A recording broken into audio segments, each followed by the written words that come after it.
Fascinating Jobs podcast. I'm your host, Mackenzie Wilson. On this episode of the podcast, I'm sitting down with Nina Jacinto, a people operations professional. As always, please subscribe, rate, and review this podcast wherever you listen so that way we can grow our community. And with that, let's get into episode number 13 with Nina. So, hello guys, and welcome back. I'm here with Nina, and how are you doing today, Nina? I am doing well. How are you? I'm doing well, thank you. So, would you just like to give a brief introduction to yourself and what you do? Sure. So my name is Nina Jacinto. I live in the Bay Area of California, and currently I am the Vice President of People and Culture at an e-commerce startup called Drop. Wow, that sounds great. So, could you explain a little bit more about what your career path has looked like up until this point? Sure. It's been twisty-turny. So I graduated from college. I went to school at Pomona College. I graduated in 2008. And when I was ready to really dive into a job search, we got hit by the recession in 2009. And I already didn't really have a sense for what I wanted to do.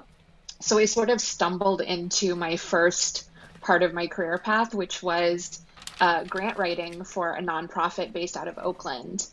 And, I was an English major in college, so I had, sort of the writing chops and had an interest in sort of social sector causes and being able to work at a company that had a mission that I felt was, compelling and interesting. And so my first full-time role was at a company, a nonprofit called Wardrobe for Opportunity. They're based out of Oakland, California.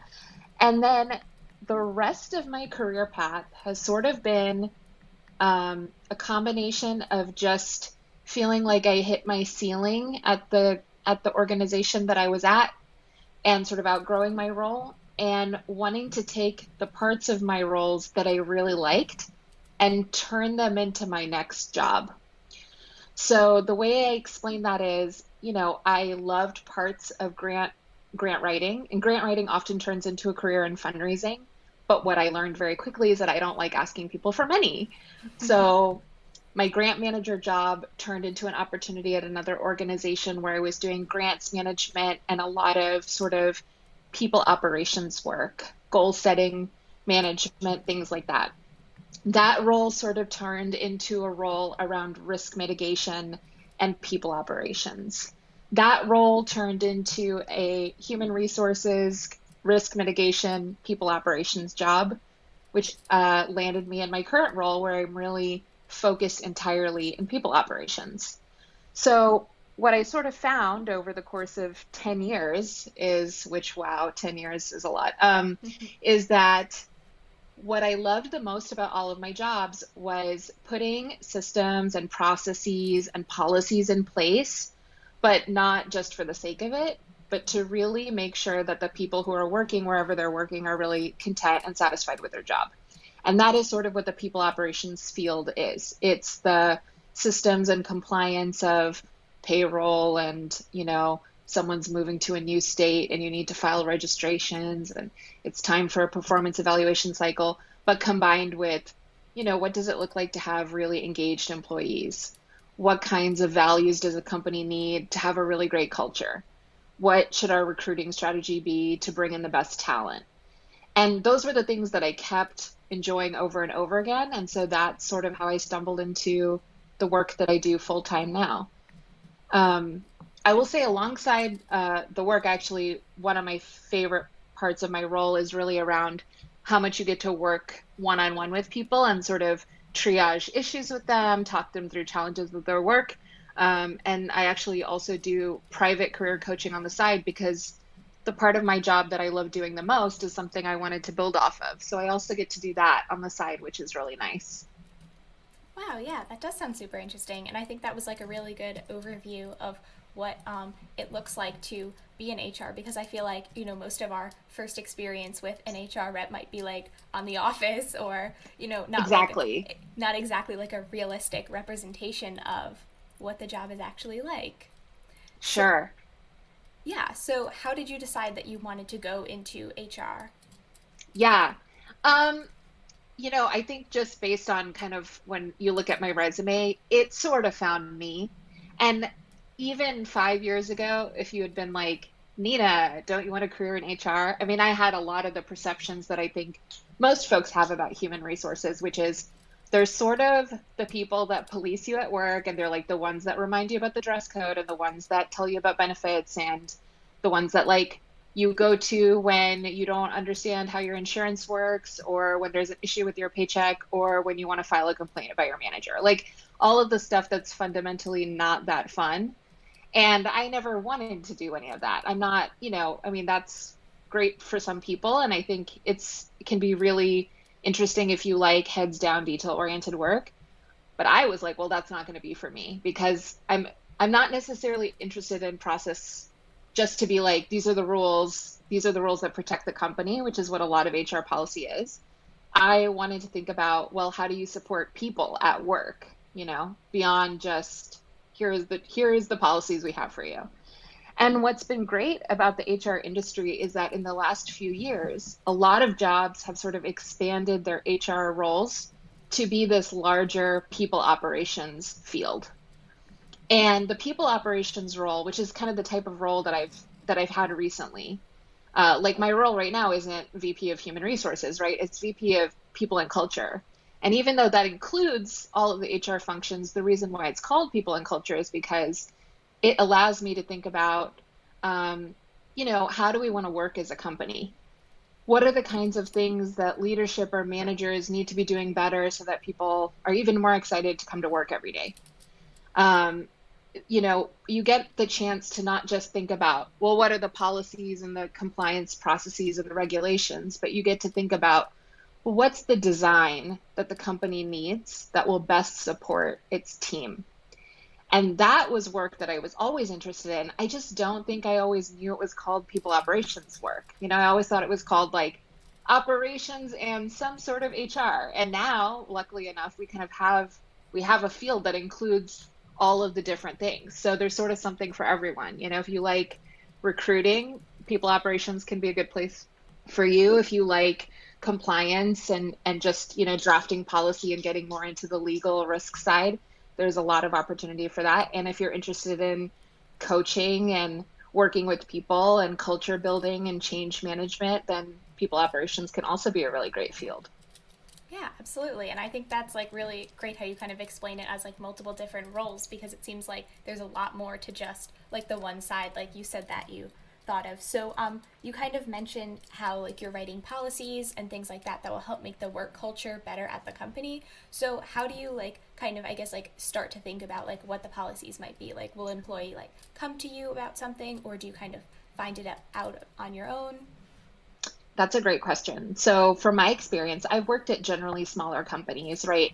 I'm not working at companies that have a ton of layers of bureaucracy. They don't have 20,000 employees. Those company cultures create policy with multiple teams. They have their own processes. But my experience on policy for smaller companies tends to be that there's kind of two layers.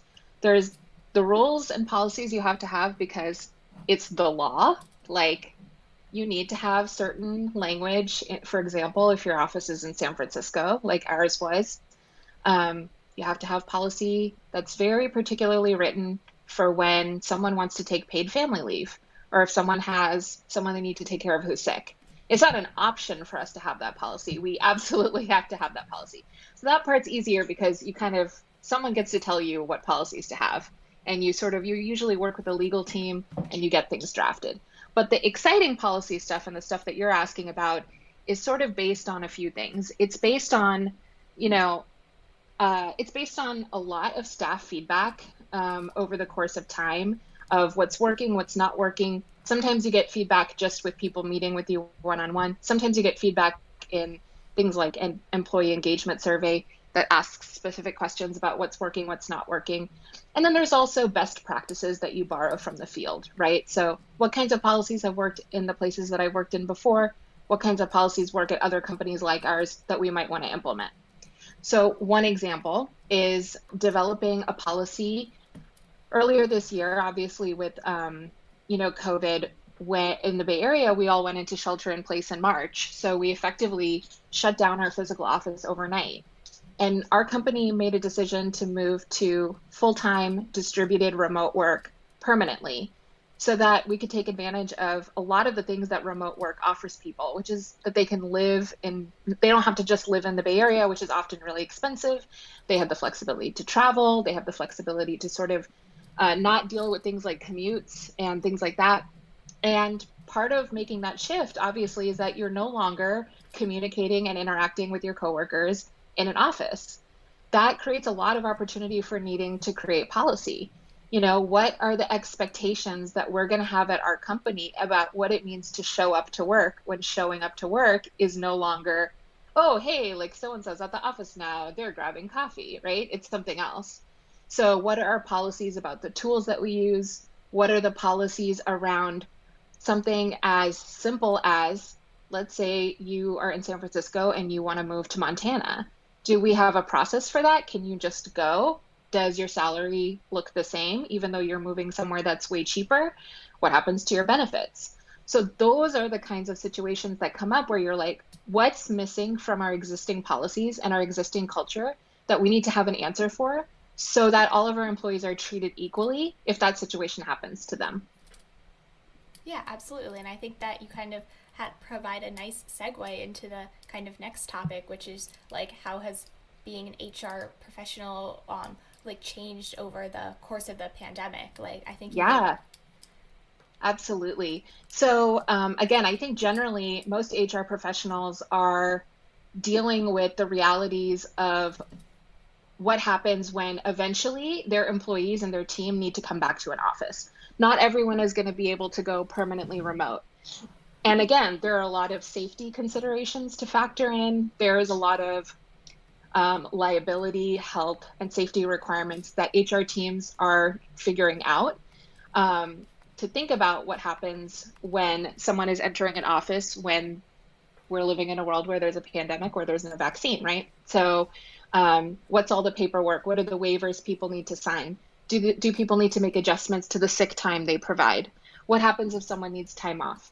How do you disclose information if someone tests positive when you're supposed to keep health information confidential, but you also want to let people know that there might have been an exposure? So that's what most HR professionals these days, I'd say, is in the US particularly, are thinking about. Again, because we are a company that was fortunate enough to pivot to remote work pretty quickly, we don't have to think about what it looks like to return to an office and the safety precautions there. That's not as much of a priority. Our priority, and I think what's changed the most, is how do you keep people engaged who are used to hanging out together when they can no longer hang out together? In a lot of ways, Drop, the company that I'm at, has always had the culture of many startups, right? We used to do a lot of happy hour events. People would hang out after work a lot. We would do catered lunches. We would have a lot of activities at work so that people are working hard, but they're also playing hard, right? Now we can't offer any of that. And it's really hard to say, oh, hey, folks, let's do a happy hour on Zoom. Like the first time you do it, it's fine. And then the third time you're like, please stop inviting me to these. And so we're figuring out how to keep people engaged during a really stressful time and a time where we can't assume that our staff are going to ever see each other right now. And that has been a really big HR question that a lot of HR professionals have, and that we're kind of all trying to figure out, right? Like, what are the best ways to keep staff engaged during a really hard year? And in a year where people are literally and figuratively more disconnected. Yeah, absolutely. And I definitely agree. And I think that this problem that you're describing about keeping people engaged and talking to each other doesn't only exist in the workplace, but also in school. I feel like our school's been completely online. And so, but yeah, you're not talking to people in the hallways or having side conversations or walking home from school with your friend, like similar things how you described at work. So yeah, I think that it has been a hard time. So do you have any strategies or programs that you've kind of implemented to try and counteract this? Yeah, I mean, it's nothing really game changing, but I think some of the simple things have worked. One is to really just remind managers and remind the staff that it's a weird time and it's a time that's very challenging. So if we can provide flexibility, we want to provide it.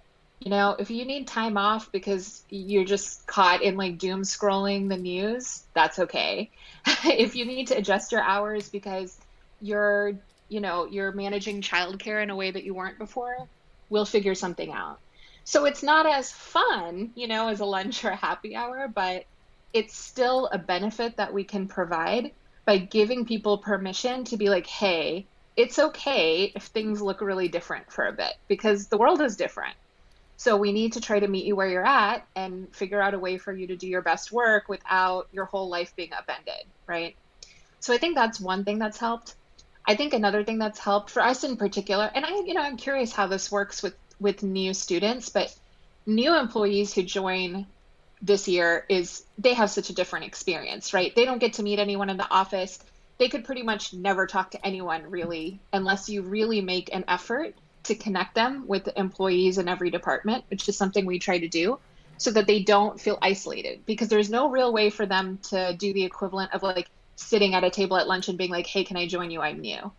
And so that is another thing of making sure that any new employee that comes in gets a lot of face time virtually with not just their own team, but with every team at the company, and at every level of the company. So that way, when they're using Slack or they're sending email, you know who they are. You're not like, who's this new person emailing me or contacting me? And I think the third thing is, as much as it can be counterintuitive or like annoying or strange, it is to keep like checking in with the people that you're used to seeing at work over Slack or over Zoom. Like I have my list of coworkers that, I used to chat with a lot more in the office. And sometimes I'll just Slack one of them and be like, hey, do you want to like have lunch over Zoom, or do you have a few minutes to chat? And we'll just sort of shoot the breeze. And creating space like in meetings or even outside of meetings to just like talk about not work things makes a big difference, because that's the thing that you miss the most when you're not in an office, right? It's, watching TV shows and like, what did you think of season 2 of Unsolved Mysteries, and like, what's going on with your weekend? And when you're remote and working, it's really easy to forget about all of those things because you just don't have space for it. You have to really intentionally make space. So I revised all of the meetings that I have to include 10 minutes of basically small talk in the beginning, where we just all talk about our weekend and stuff. And it's awkward the first few times because you're like, why are you making me talk about this? But what you realize is it's actually really important to build in that space. Otherwise, we sort of forget that like we're people who have lives outside of work. Yeah, absolutely. And I think that like when you mentioned the like 10 minutes of like, like just kind of free talking time before meetings, like that kind of reminds me, like one of my teachers does a similar thing on our online classes. We'll just talk about like, what's going on in our lives or what we're doing this weekend. And it's just like a really nice way to start things. And yeah, so I think that seems like kind of a good solution, and I think that the solutions that you bring up kind of are applicable to everybody, whether that's just like texting your friend that you haven't really seen in a while because of the pandemic, or, just like reaching out to someone else. So kind of segueing back to non-pandemic things, normally if you were actually going to work, what would a typical day at your job look like for you? Yeah, it looks actually pretty similar to my work day now, just with less like getting up and walking to break rooms or like going to someone's desk. I usually have two kinds of days, days that are really back-to-back meetings. I try to clump all of my meetings into a couple of days because I like having larger work blocks to really focus on projects and things that I'm working on. That's tough to do when you're like, I have a half an hour between these two meetings. So it's usually the start of my day, I'll take a pass at Slack. That's where we do a lot of our communication, is through our Slack tool. Go through messages, sort of identify if there's anything that's urgent that needs to be triaged. Same with email. I'll usually do a first pass at that, then head into meetings. That can include one-on-one meetings with my team. It can include meetings with other members of the executive leadership, or just other scheduled meetings that come up. Maybe managers want to talk about their team. Maybe people just want space to be able to talk through challenges that they're having at work or outside of work. So I'll do meetings on that. And then it'll be sort of just heads down work on whatever sort of projects I'm working on. So for example, in January of next year, we're kicking off our performance evaluation process. So right now I'm working on thinking about, well, what's the best way to design our performance evaluation so that everyone has a really great review, that there's a lot of opportunity for feedback, but that the process isn't so overwhelming that managers don't want to do it. So I'm kind of thinking about the design of that now so that by the time we get into January, everyone already knows about it. They know about the process. They're ready to go. Another thing that comes up, for example, is at the end of every calendar year, most companies are in the process of doing a benefits renewal, figuring out health insurance, dental insurance, what kind of insurance they want to offer, and what is it going to cost them with the health insurance companies. So that's usually when we meet with our insurance broker and they say, this is how the rates and packages are going to look for next year. Do you want to make any changes? Things like that. So some of it is more creative, like, designing a process, and some of it is more tactical, like we need to think about the budgetary implications of our health insurance for next year. Yeah. Yeah, definitely. I think that was like a really good overview of what a day looks like. And I like how you kind of emphasize that like your job really mixes like doing more creative work with also doing some like different, like, more budgetary or like more definitely like necessary work. So so what differences have you noticed in the like industry in general, from when you first started until now? I do think one of the big differences I touched on before, which is that the field of HR has sort of evolved and modified into this larger realm that allows for more people operations, more culture related work, not just the typical HR policy compliance component. And I think that flexibility has been really incredible because it allows people to be more creative, to think more about business strategy, and not stay so siloed in one particular area of an employee's experience. I think the second big difference, and this is just very much the result of this year, is that, 5 years ago, the idea that you could take a day to work from home was like the biggest perk of a job ever. And I used to have corporate friends who were like, wow, you get to work from home one day a week? That's incredible. I've always had really flexible work environments because that's the kind of work environment I've always thrived in. I've been fortunate enough to find jobs that really support that. But there are many jobs where the idea of working from home is just completely unacceptable. And this year that changed. And now all of these jobs that used to be like, no, you can never work from home, are suddenly finding ways to make it work. And I think that is really incredible because it really changes the opportunity for the company in terms of where they can hire and how they can hire. And it also, I don't know, I think it just, I'm not a proponent of feeling like the only way you can do work is if you're in an office. I think that's a really outdated norm. And I think it's true for a very small subsection of jobs. And I think the idea of managers having to trust their staff more to do their work because they're not sort of in the office and they can't just like lean over and see them at their desk is an incredible opportunity. I think we should trust people at work to do their jobs and not focus so much on how many hours they're in the office, but more what are they producing? And I think that's been a big shift of just like how much more comfortable people are working from home and managing people who work from home.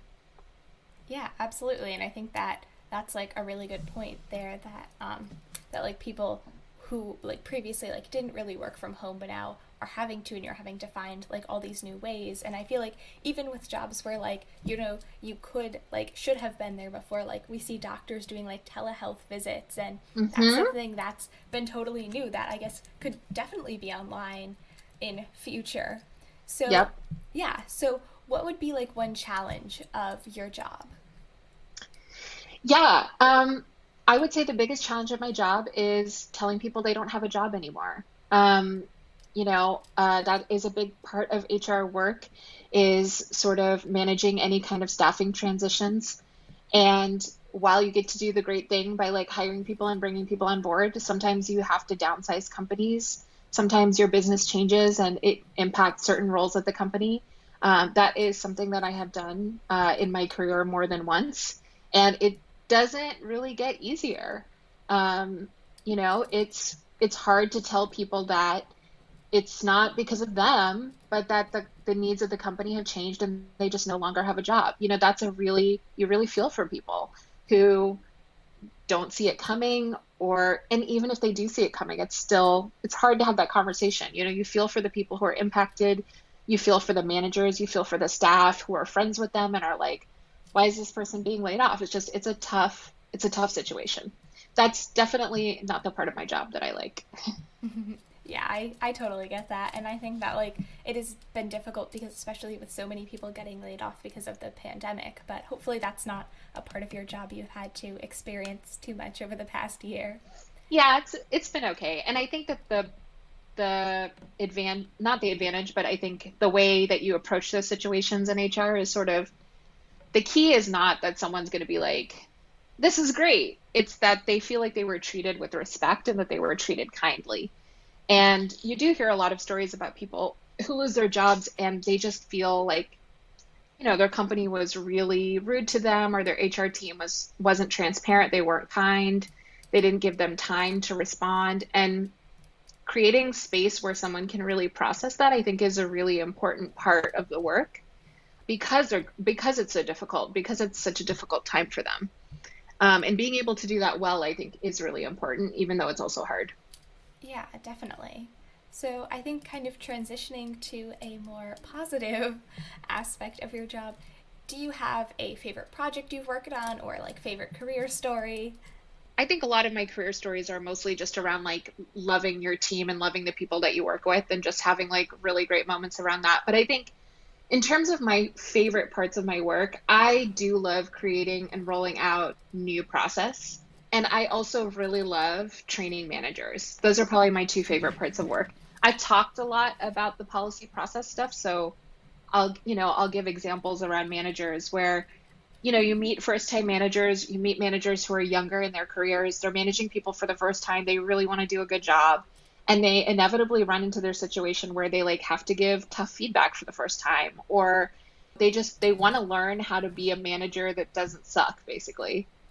And I've had so many rewarding conversations with managers where we get to talk through like a hypothetical, or we get to talk through a situation. We get to sort of practice a script for, here's how you might have this conversation. And you kind of get to see how it all plays out. And you get to watch the managers learn this new skill. And you get to help them learn that new skill. And that is a really good feeling. Like, managers are such an important part of whether or not you like your job. And you'll hear a lot that people say, people don't leave their jobs, they leave their managers. But unfortunately, a lot of managers don't really get trained on how to be managers. They get really good at their job. And then the way that they get promoted is they're like, you're so good at your job that now you get to manage people. And they're like, great, I've never managed people before. And I think that that's part of how a lot of workplaces are. And I think when you have the opportunity to get training around management, it can make a really big difference, and you see how it impacts the team. You see the communication improve, you see the culture improve, you see the outputs improve. That's always nice. Yeah, absolutely. And I think that does sound really nice. And I think that you make a good point that like it's important for managers to get trained and stuff like that, because even we see like, teachers who are the managers of all the students, like it really makes a big difference. Exactly. Whether or not you like the class, you enjoy the culture, like if you think that the work is fair, or like another thing that I think is super important is like whether or not like your employees or your students like feel comfortable coming to you if they have like an issue or a problem, or just kind of like creating like a good work environment, which it sounds like you're totally doing at your company. Mm-hmm. Yeah. So what qualities do you think that the best HR professionals have? Yeah, I think it sort of depends on the branch of HR you want to go into, but I would say generally, you have to really believe in HR. You have to have some belief that helping people have a better experience at work is important. If you don't think that that's important, don't go into a career that has the word human in it. It's pretty much my opinion about that. Mm-hmm. I think most HR professionals are good systems thinkers. They're detail oriented. They probably have a lot of patience. They tend to be great listeners because so many HR roles involve listening to manager complaints, employee complaints, leadership complaints, a lot of complaints. and not necessarily even doing anything about it, but just processing it and trying to process it as fairly as possible. So I think folks who, are interested in supporting people, who are interested in thinking about work culture, who are interested in providing the best employee experience, but who also have a knack for detail, who have a knack for being able to manage sticky situations, I think could be really strong in the HR field. Yeah, absolutely. And I think that, like, you bring up a really important point is, like, being able to manage, like, tougher situations, because I think that's kind of, like, how it makes, like, a good manager or a good professional is, like, how you kind of handle, like, what bad situations get thrown your way. I kind of, for my next question, segueing into that, how could a high school or college student maybe explore HR or try it out, like, before they've kind of had any real, like, office experience? I think there's a couple of ways to do that. I think, one is, of course, to take the standard career development approach, which is to keep talking to HR professionals about the work, see if you can pick up summer work or internship opportunities that allow you to work in an HR department, and get a feel for what is involved in the work. I think another way to sort of think about it, this is a little bit of an odd suggestion, but it did help me a lot, which is I have one resource that I recommend to everyone when it comes to HR and the workplace, and it's a website called Ask a Manager. Allison Green is a longtime HR professional who, over the last, I want to say, decade, has been writing a column about basically responding to many questions submitted from people about the workplace, like all kinds of questions, like questions from like, how many pages should my resume be, to like, I have an employee who constantly heats up salmon in our community kitchen and it stinks up the entire office. Like, how do I have a conversation with them? Just like all over the place kind of questions. If you read those questions and you're like, this is completely fascinating, you might really like HR. And it's a really good way to start thinking about how HR professionals and managers think about things. And it can be a good way to sort of start educating yourself about a really interesting, complicated field and sort of learning, like, what are the new challenges of HR that didn't exist a few years ago without necessarily accepting a job in HR. It can be sort of a good way to learn about it and gauge your interest in it without sort of delving into a career in it. Yeah. Yeah, definitely. And I think that that's a really good tip, because I think that a lot of the things that you were mentioning, well, kind of like similar to being in a school, like you said that you kind of did a lot of learning in the job and kind of learning on past careers. So I think that Ask a Manager might be a really good way for students to kind of like think about the situations, role play a little bit, and yeah. So what advice, so I guess I just have one final question for you here. Of course. So what advice would you give to someone just starting out in the HR field? I think one of the big pieces of advice I would give, that I would actually give to any professional early in their career, is don't get too caught up in the title or the department name or the title of your manager, and really pay attention to the job description and the job requirements. And also pay attention every day to what you really loved about your day and what you truly hated, because that information will help you decide what kind of career you should have, not what's in my title. I meet people all the time who think that they want a job with a particular title, and then when they list out the things they don't like about their job, it is exactly the work involved in that title. And that's no way to choose a career. I think it's a lot easier to just pay attention, even if you're doing it on a weekly basis, to be like, what were the highlights of this week? And like, what filled me with dread? What did I just find tedious? What did I find annoying? What did I think I was not good at? And then when you think about your next job, when the next job comes around, look for the job that doesn't have those things and just keep doing it until you end up in what's hopefully going to be a dream job.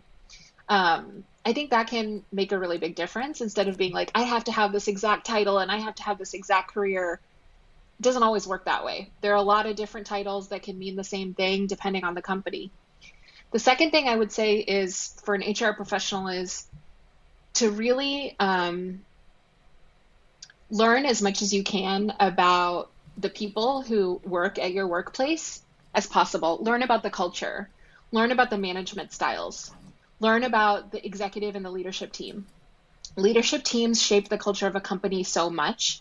And HR can create all the policies and process in the world, but it doesn't mean that much if the culture of the company works a certain way.